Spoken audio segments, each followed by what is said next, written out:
Focus. Ideate. Innovate. Enable.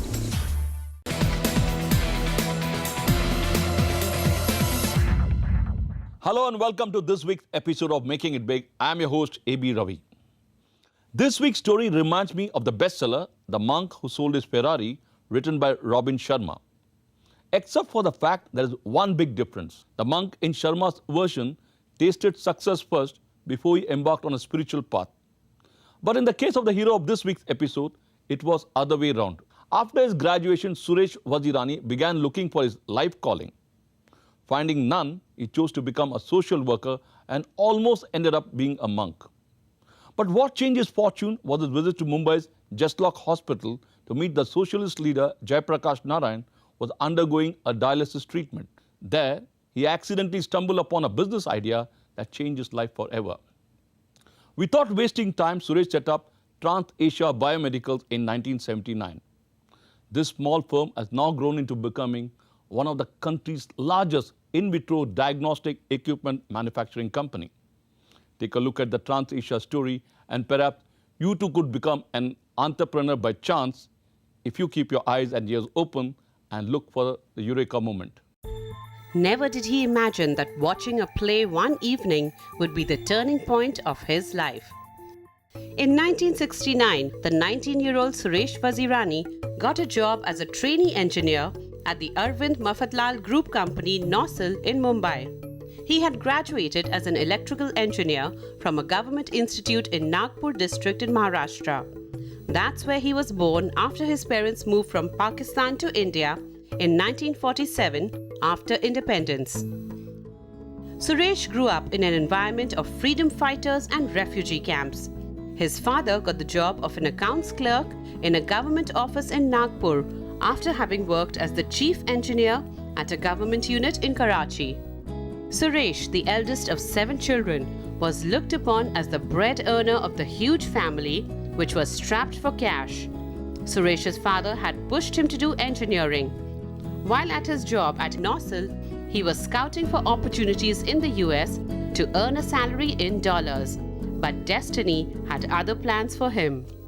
One evening in 1971, he watched a play organized by Mahatma Gandhi's grandson, Raj Mohan Gandhi.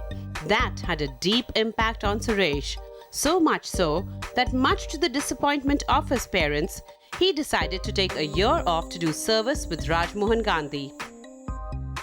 Well, a year became 9 long years of being an activist and doing social service. His engineering skills helped in his social service. For instance, he was managing the small printing press where the popular English weekly Himmat, edited by Raj Mohan Gandhi, was printed during the emergency in 1975. Suresh would have traveled this path forever and even almost became a monk, but destiny, once again, had other plans for him. In 1975, Suresh accompanied Raj Mohan Gandhi to visit an activist and social reformer, Jayaprakash Narayan, at Jaslock Hospital in Mumbai. It was then that he saw how inadequately equipped hospitals were as far as diagnostic machines go. Post this event, Suresh had a deep conviction to change India's healthcare landscape. He decided to set up a diagnostic equipment company at a time when India was hardly exposed to diagnostics. But conviction alone cannot run a company. Suresh had just 250 rupees in his pocket and knew absolutely nothing about diagnostics. Fortunately, a friend, seeing Suresh's passion and determination to do something good in the healthcare space, offered him 1 lakh rupees. What did Suresh do with the money? He decided to take a trip around the world in the next 6 months to understand the diagnostics available in other countries and visited 70 companies. He came back and set up Transasia Bio-Medicals in 1979. The company began with importing dialysis machines from a Japanese customer and became a distributor for those machines in India. They did start making money, but within a couple of years, Suresh felt the need to get into the area of early diagnostic and treatment equipments. As imports of diagnostic equipments were proving costly, he was also keen to get into the manufacturing of diagnostic equipments in India. He ventured into manufacturing by setting up a plant at Seeps Industrial Unit in Mumbai in 1990 with his wife as his strong business partner. Because of the customs duty being so high, it was always an issue that they couldn't afford it. If we had manufactured in India and saved the amount of the duties, then it would have been affordable. And then the other factor was that imported machines, again, supporting them is a real challenge, because I mean, after all, how many spare parts, what part will go down when, and they're expensive, there's duty on even on the spare parts.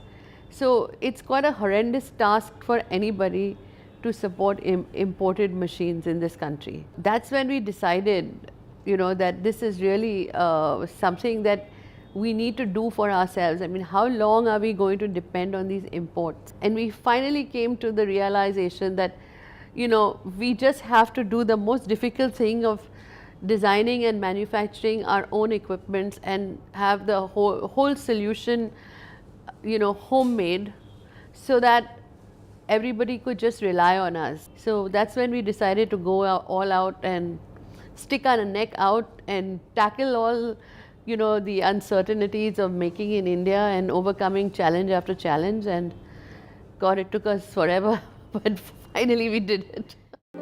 More than 2 decades into manufacturing basic diagnostic equipments, Suresh realized it would take a long time to develop indigenous diagnostic technology. In September of 2009, he came across Pliva Lacema Diagnostica in Czech Republic, which was up for sale. This was a company with a 40-year tradition in the development, manufacturing, and sale of products for urinalysis, clinical chemistry, microbiology, and hematology. Suresh realized that though the company was a loss-making unit, it was a good buy for the technology it would offer. He bought it for around 40 crore rupees. That set the ball rolling for many more such acquisitions. Transasia went on to buy 9 foreign companies over the last 5 years and set up a subsidiary in Russia. Today, the Urba Transasia Group has manufacturing facilities across the globe in USA, UK, Czech Republic, Italy, France, and Turkey. Its latest acquisition of Lumora, a UK-based patented molecular technology, has made Transasia one of the selected few global companies with its own patented technology for molecular testing. That saw Transasia Bio-Medicals turnover rise from 33 crore rupees in 2009-2010 to 800 crore rupees in 2014-2015. It has become one of India's largest in-vitro diagnostic companies with an employee strength of 1,200. It offers solutions and products in biochemistry, hematology, coagulation, ESR, immunology, urinalysis, critical care, diabetes management, microbiology, and molecular diagnostics. In fact, Transasia is the first Indian company to manufacture and export sophisticated state-of-the-art blood analyzers and reagents, all under the brand name Urba, to more than 100 countries in 6 continents. We have been sourcing from Transasia since the last 30 years. Transasia for me epitomizes quality diagnostic solutions. From Transasia, we source a large range of diagnostic equipments and a large reagent test kit portfolio that are especially tailored for the Indian market conditions. The kind of industry that we are in, any delay in the issuance of the test report can prove to be extremely harmful to the patient's health. Thus, it is imperative that all our machines are kept in a high degree of serviceability. Transasia comes up to our extreme standards. A strong sales and technical support team has been Transasia's strongest pillar. As a customer, that is what I look for in a supplier. With his core philosophy to do service, Suresh Vazirani has made his business a success. Coming up after a short break, CNBC TV 18's Veena Krishna catches up with Suresh Vazirani, founder of Transasia Bio-Medicals, who reveals his unusual business journey. Also joining us on the show is banker Sandeep Uppal of HSBC.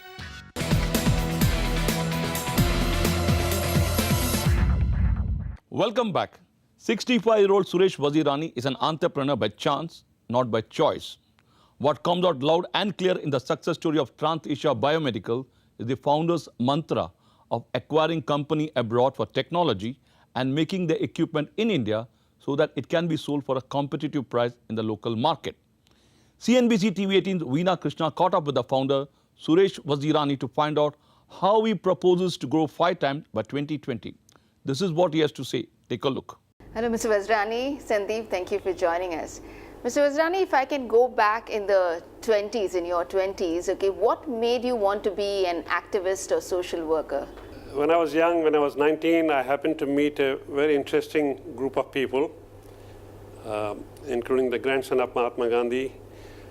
And through them, I learned about this thing called one's destiny and the sense of purpose for life. So this really made me think, that what is my calling for my life? What is the purpose of my life? What is my destiny?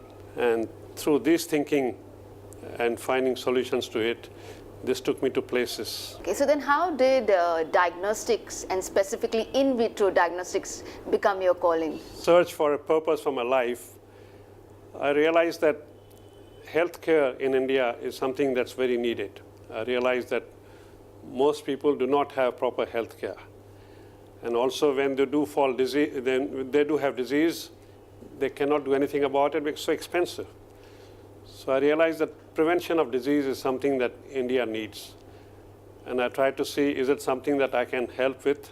So through prevention of disease, through diagnostics, this was my purpose in life. And this is when I decided to start a diagnostic company called Transasia Bio-Medicals. Okay, so why did you think diagnostic equipment business and specifically in-vitro diagnostics was your calling? Well, my foray into this field was very, I would say, incidental.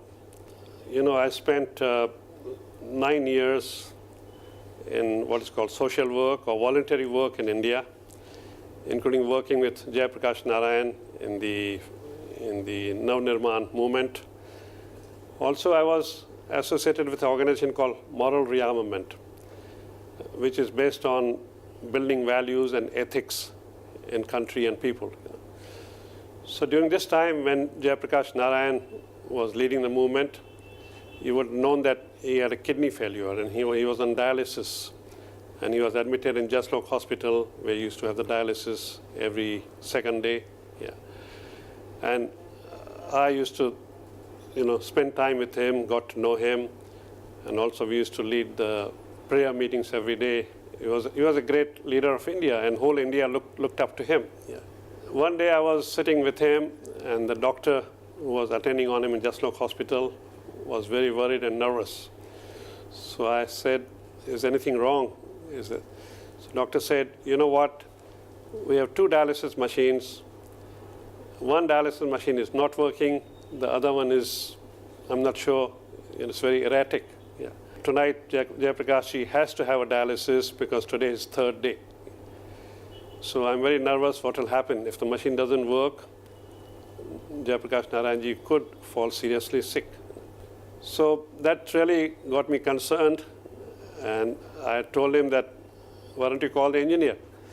He said, "I'm trying to locate the engineer, but he's not in Bombay. He's somewhere in North India. And the earliest he can get back is tomorrow." So I'm really desperate somebody's help. So spontaneously I said, "Can I help? I'm supposed to be an engineer, though I don't know anything about dialysis machines. But maybe let me have a try." He said, "Wow," he was very relieved. So he gave me the machine and the manuals, and I sat there. And in 3-4 hours time, I was able to make one machine working properly. And Jayaprakash had the dialysis as normal that night. So that made me believe that, the technology, healthcare technology is so important for people. And also the key lies in after-sales service. So this really made me, think about the needs of our country, that the healthcare needs of it. So that's why I felt, what should I be doing for my life? What would I like to do? And of course, I wanted to earn money, but also I wanted to do something for my country, for my people, where I can be useful. And after a lot of thinking and searching, the answer came that I should focus on the diagnostics, which will help prevent disease. Because as I mentioned, that prevention costs only 10%, but curing costs 10 times more. And countries like India, Asian countries, cannot afford to spend big money on the curative, the surgeries, the dialysis, and those things. But it's possible to prevent disease through early diagnosis. So I decided to spend my life focus on diagnostics. Yeah, but in 1979, so when you started Transasia Bio-Medicals, you were quite out of tune in some sense with the world, and you did not know much about diagnostics. So how did you get the ball rolling? But I had no experience. I had no idea what diagnostics was all about. It was just my inner conviction. So when I thought about it, what do? I had no money, 250 rupees. Fortunately, at the right time, a friend of mine came and said, Suresh, I want to give you some money to help you establish your business. And he gave me 1 lakh rupees.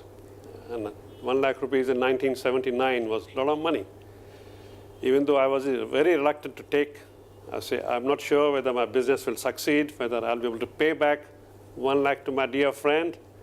But he had a great faith in me. He said, Suresh, I know you will succeed, and you will pay me back all the money and with interest.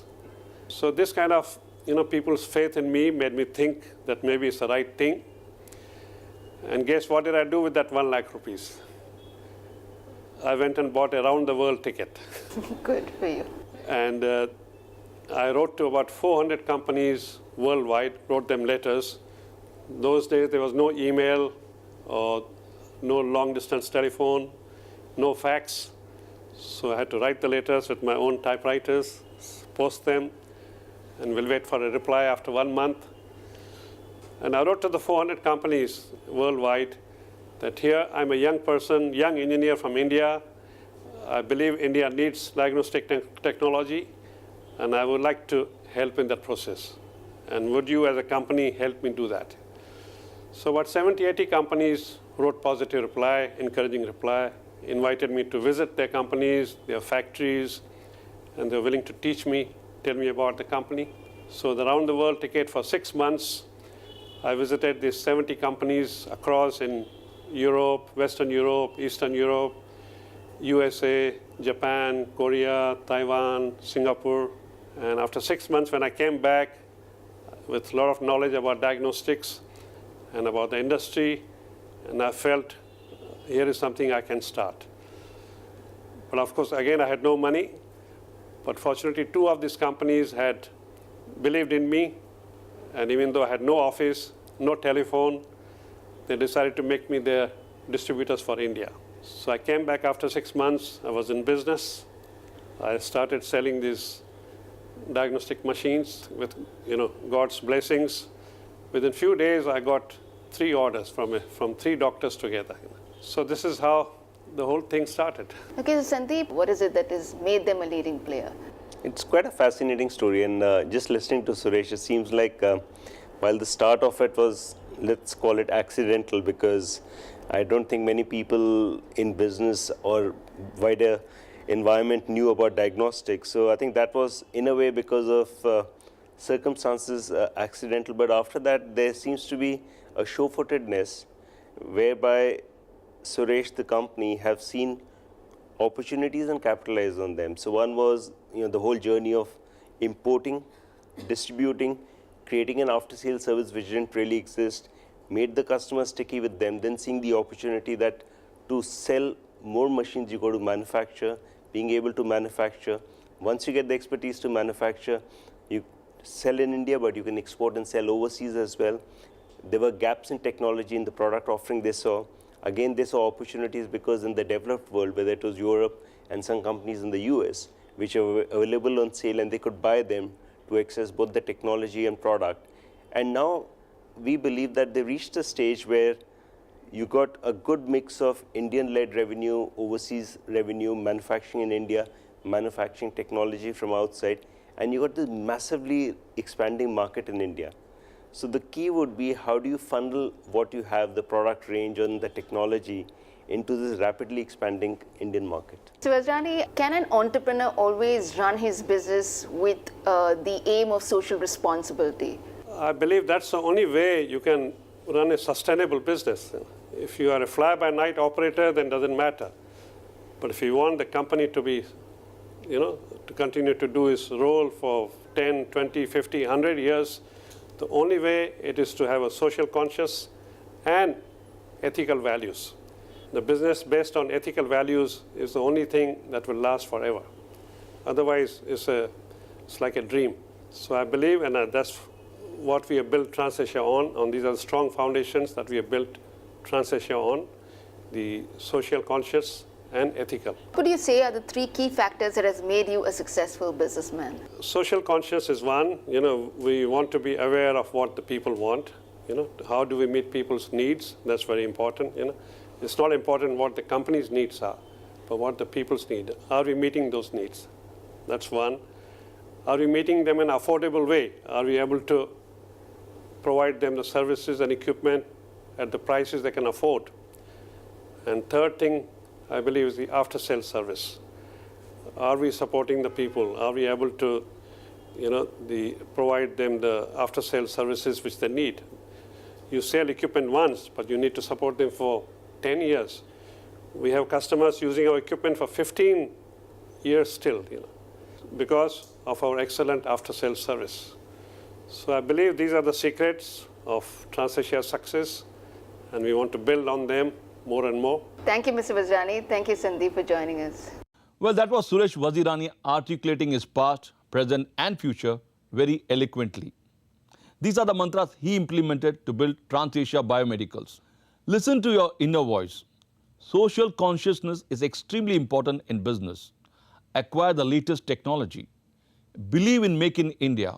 And finally, put the needs of the customer first. Unusual mantras from an unusual entrepreneur. With today's episode, we come to the end of season 6 of Making It Big. Over the past 12 weeks, in the course of this series, I and my colleague Veena Krishna met up with several successful entrepreneurs across the country who have made it big in their world of business.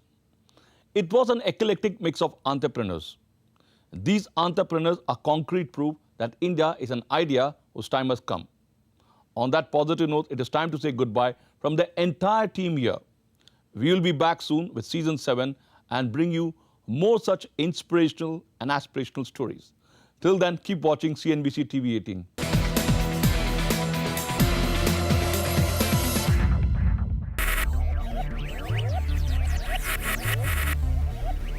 Focus.